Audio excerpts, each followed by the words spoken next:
قبل ما تشوف الفيديو ايش رايك تشترك في القناه؟ اضغط الزر الاحمر هذا، اضغط اشتراك وشغل التنبيهات دين دين دين عشان توصلك اشعارات بالفيديوهات، وان شاء الله الفيديو يعجبك وتشوف فيديوهات اكثر منه. ويا صباح الخير والرضا والنور والعافيه والسرور. كيف واحد ممكن يعيش في اليمن بدون زلط؟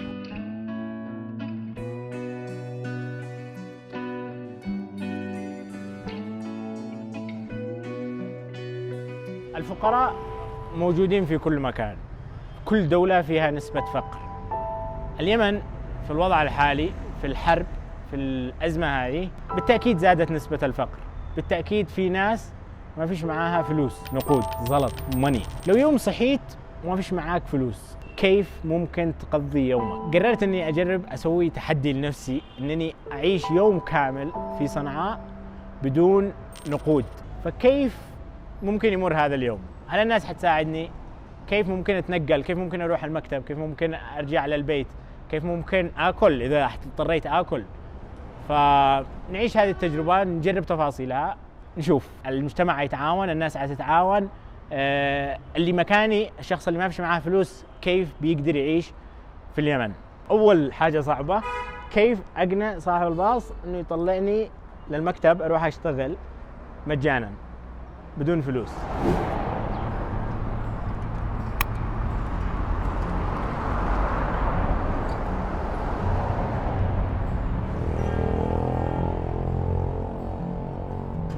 والله اني متوتر صراحة،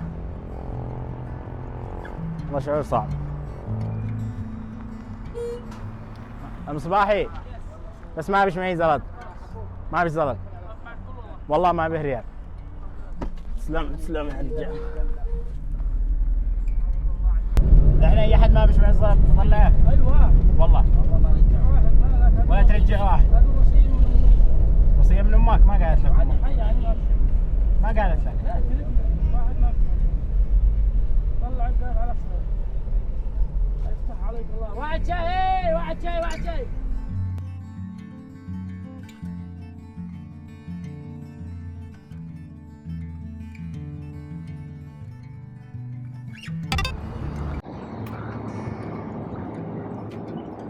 كيف حالك؟ تاكل وانا بدون صبوح؟ والله هذا صبوحك عيب. طب انا تعقب هيك.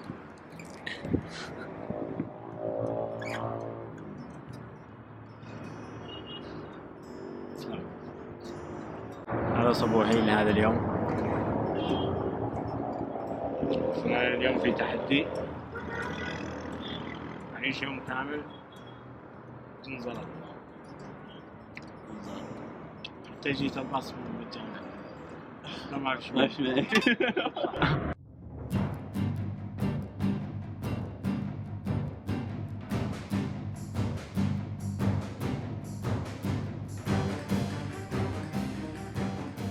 والله الصراحة أننا جاوع جدا جدا. الحمد لله على نعمة الفلوس الصراحة يعني. ذيك الشحال بالغداء يعني، كنت أقول يمكن ما أتغداش خارج، أحاول أصبر أصوم، بس شكلنا نشوف حل للموضوع. معي اجتماع الآن، مش عارف كيف أروح اجتماع وأنا جيعان. ما أجوع أصدع، أنا راسي يوجعني.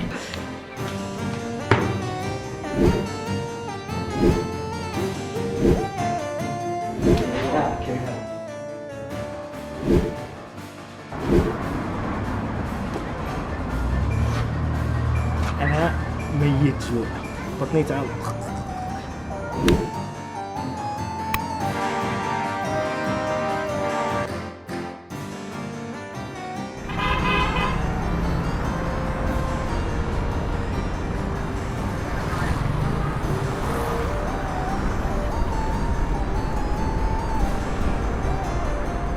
لا جولة باب البلقة، ما بيش زلط لك. ها؟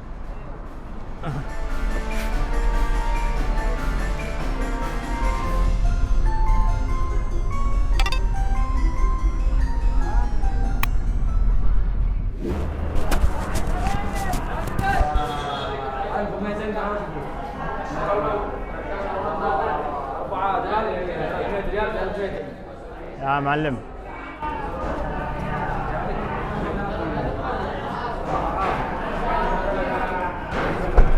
جاوع ولا معي ريال. ترديني؟ شبعت زلط. ها؟ شبعت زلط. شبعت شي زلط؟ لا ما فيش. اجلس هنا عادي. اكل وامشي. ممنوع. يلا شكرا.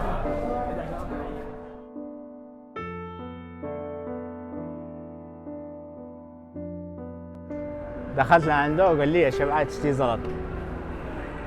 ادالي هذا الرز، شكلي شاكل هذا الرز بس ما رضيت يخليني اكل فوق الطاوله. شعرت بالاهانه الصراحه، شعرت بالاهانه الصراحه. يعني قد ادالي عادي خليني اكل وامشي. اكل الرز هكذا ناشف.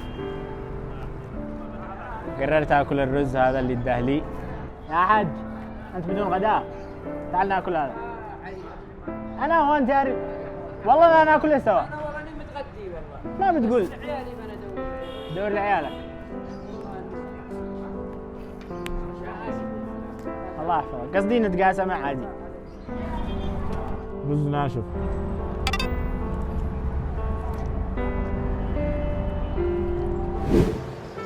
كملت اكلت الرز اللي اداه لي بس والله ما شبعت. جاوع جاوع. وقلت الان اجرب مطعم ثاني ادي لي سندوتش اي حاجه يا اخي.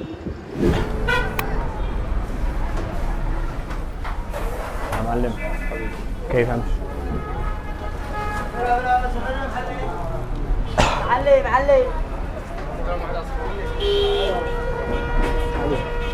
انا جاوع، ممكن تدي لي سندوتش لو سمحت؟ شاورما؟ اي شيء. هات شاورما. هذا 50 53 57. لا الصغير اللي يسد الجوع. لا ما بيش زلط، ممكن تدي لي؟ والله ما بحري انا. كيلو واحد فلافل.